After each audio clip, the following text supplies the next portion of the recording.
Hello everyone and welcome to this episode of Singly Linked List.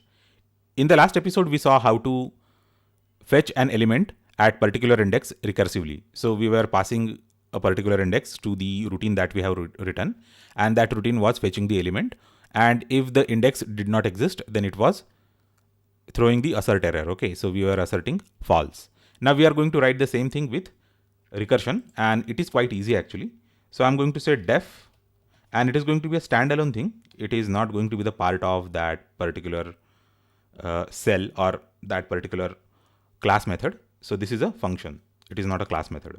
So I'm going to say rec and a list. That's why we have to pass the list to it, and position, position. Okay, so as of now we are going to leave this thing blank, and we are going to write another method function, that has the recursive call. Okay, so I'm going to say head comma position comma a list count equals to 0, and if head,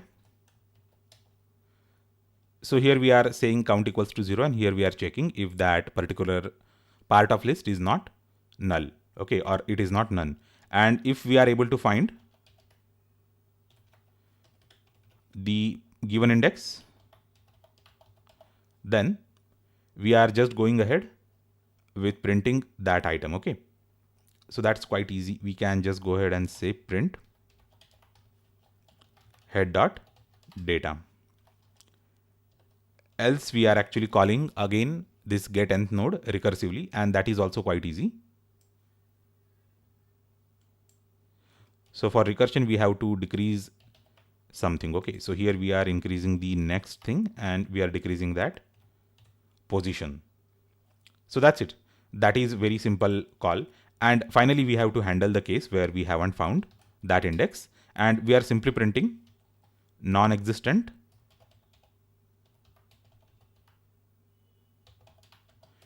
index. So I hope that you have understood the logic. So let me explain you again. So here we have the get nth node, and so this is like recursive stuff, and we are setting the count to 0.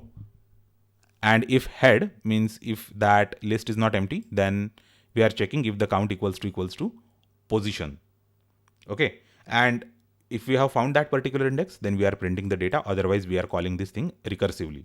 And there will be a point where we are going to find an empty head if that particular index doesn't exist. Okay, because if you are inputting 10 to this particular get nth node function, and the number of indices that we have or the number of nodes that we have is only 5, then it will never reach 10th. It will actually reach to this particular part of the code, and it is going to print non-existent index. Okay, and that's it. We can actually run this, and before that we need to make that recursive call.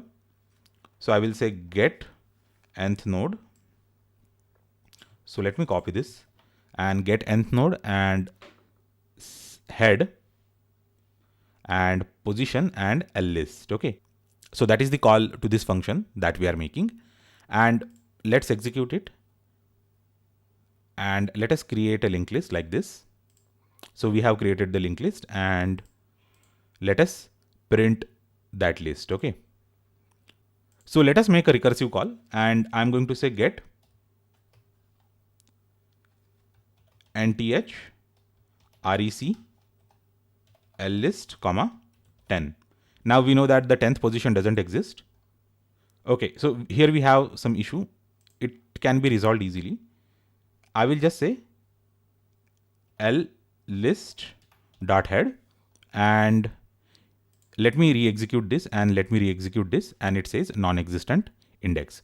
So I had forgotten to mention that a list dot head. I simply mentioned head, and we did not actually input anything like head. We just need to fetch the head from this and send it. Okay, we can even, so this is our list. Okay, and we know that the 10th index doesn't exist. That's why it was showing the problem, but we can fetch the other elements. Let us check it for all the cases.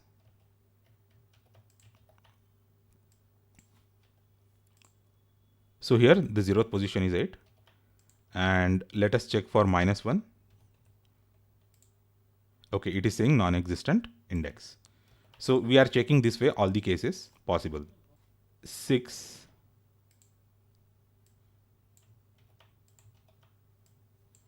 7, and finally 8. So in software testing, this is known as boundary testing because we are testing all the boundaries. Okay. So 1, 2, 3, 4, 5, 6, 7.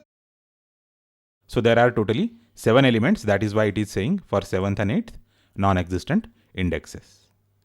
So this is how we can recursively find for an particular index in a linked list.